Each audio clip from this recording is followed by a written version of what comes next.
seburuk-buruk soft perempuan itu adalah yang paling depan. Itu hadis.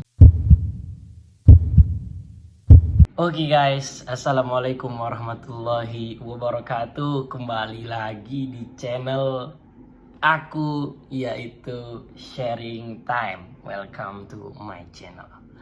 Oke guys, ahlan semuanya. Kali ini aku mau sharing kepada kalian semua tentang pondok pesantren yang lagi viral sekarang. Ya, benar sekali. Kalian sudah tahu semua kan? Pondok pesantren Az-Zaitun. Pondok pesantren Az-Zaitun yang sekarang lagi banyak menuai kontroversi. Oke guys, pondok pesantren Az-Zaitun ini terletak di Jawa Barat, di Indramayu. Dan pondok pesantren Az-Zaitun ini didirikan pada tahun 1996 yang didirikan oleh YPI, kalau nggak salah. YPI itu Yayasan Pesantren Indonesia, dan diresmikan oleh presiden kita, yaitu B.J. Habibie. Oke guys, sebelum kita lanjut lebih dalam, aku ada beberapa poin. Yang pertama, hal-hal kontroversi yang dilontarkan oleh pondok pesantren Az-Zaitun itu. Yang pertama itu yang viral adalah tentang soft sholat mereka itu yang renggang. Soft sholat mereka itu jauh-jauh. Dan yang kedua itu adalah tentang soft perempuan itu letaknya di depan guys. Soft perempuan itu letaknya di depan. Yang ketiga adalah tentang azan mereka yang itu pakai gerakan kayak gini, pakai koreo lah. Azan mereka itu kan menggunakan koreo. Nggak tahu apa biar asik apa gimana ya kan. Nah, terus yang keempat itu mereka kontroversi karena mereka memakai mazhab Bung Karno. Tidak ada yang salah dengan Bung Karno, tetapi ajaran Islam pada saat ini itu cuma menuai 4 mazhab. Ada imam 4 mazhab yang disepakati oleh para ulama, dan mereka membuat mazhab Bung Karno, kata mereka kan. Tidak ada yang masalah dengan itu, tapi menurut ajaran itu suatu hal yang salah. Terus lanjut kita. Yang pertama ini aku mau bahas tentang soft wanita. Soft sholat wanita itu letaknya di depan. Kemarin viral tentang soft wanita sholatnya di depan. Wanita sholatnya di depan. Yang lainnya cowok semua. Terus ada satu perempuan tuh sholat di depan, gitu kan. Terus pas mereka itu ditanya kenapa wanita ini sholatnya di depan, gitu kan, dalil mereka gini kan. Dalil mereka adalah berbagai macam dalil mereka. Gini aja, tentang soft wanita itu sudah jelas dalam hadis yang diriwayatkan oleh Muslim, yang berbunyi sebaik-baik soft perempuan itu adalah yang paling belakang, dan seburuk-buruk soft perempuan itu adalah yang paling depan.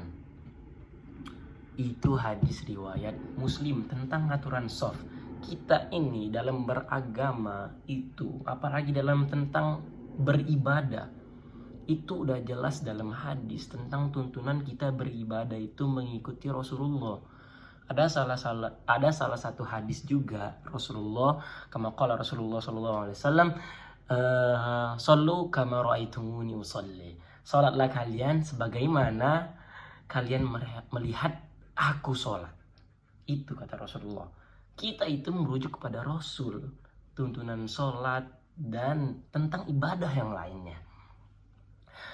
Itu yang pertama, dalil jelas tuntunan sholat dari Islam, tuntunan ibadah.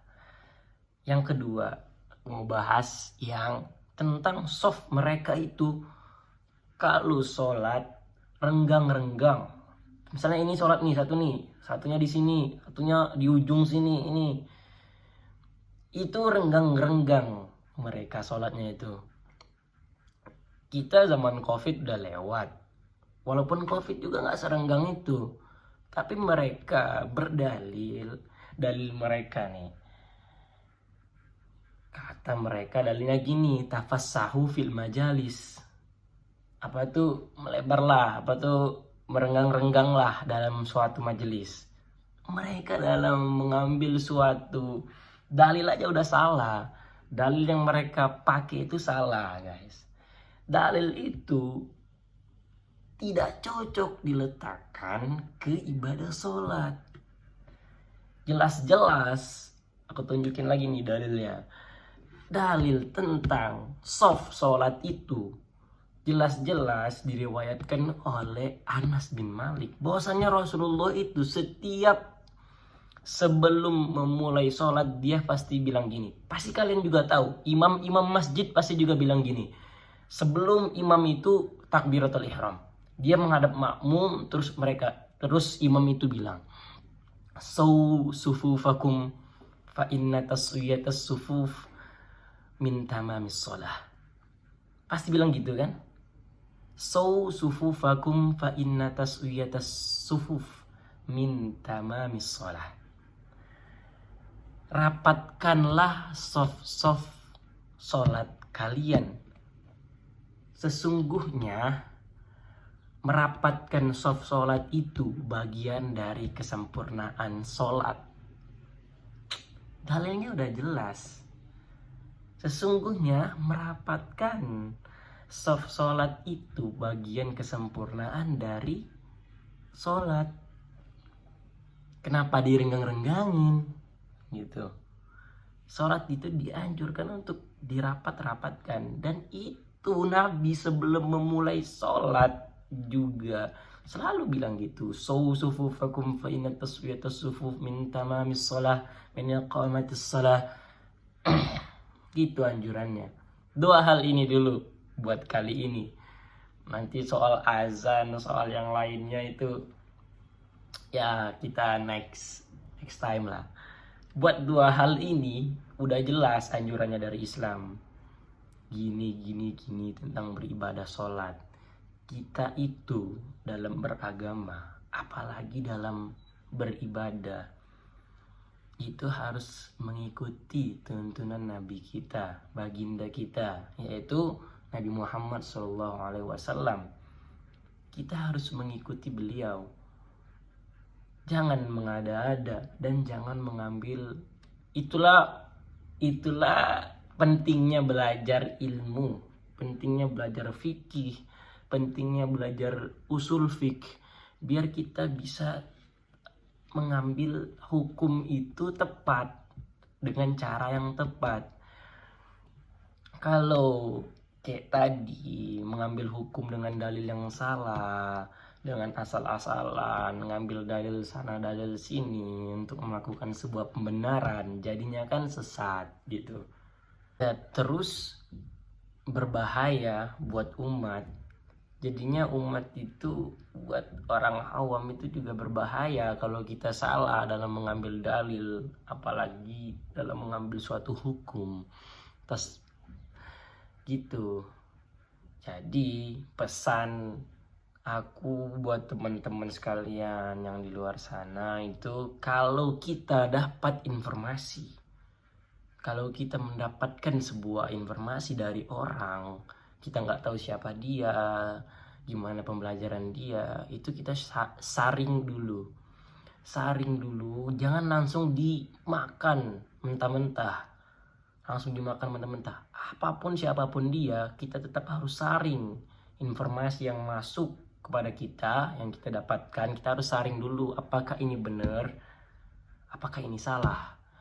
Dan itu zaman sekarang ini anak-anak zaman sekarang ini, anak-anak muda seperti saya zaman sekarang ini kurang menyaring informasi, kadang-kadang menyaring informasi kurang, tiba-tiba langsung gitu. Nah, jadi orang-orang yang kita lihat yang belum paham agama itu jangan diikutin dulu. Apalagi mengikutin orang-orang yang cuman modal ngomong doang, yang diomongin juga nggak ada isi, yang diomongin juga salah, ya kan? Yang katanya 11 tahun di Al-Zaitun itu, aku bukan meremehkan dia, bukan. Ya, tapi ini berbahaya buat orang-orang yang lain. Kalau orang-orang awam mendengar omongan yang salah kayak gitu, itu kan bisa berbahaya. Oke, ahlan lah ya buat yang 11 tahun di Al-Zaitun, bolehlah kita sharing, ya kan. Kayak gitu guys, kira-kira gitulah guys ya. Hati-hati dengan informasi, sedikit sharing dari aku pada kesempatan kali ini. Semangat semua buat kalian dalam menemukan kebenaran. Kebenaran itu dicari, jangan dimakan mentah-mentah, disaring dulu ya guys ya. Oke, syukron semuanya yang udah nonton sampai akhir. Akhirul kalam. Assalamualaikum warahmatullahi wabarakatuh.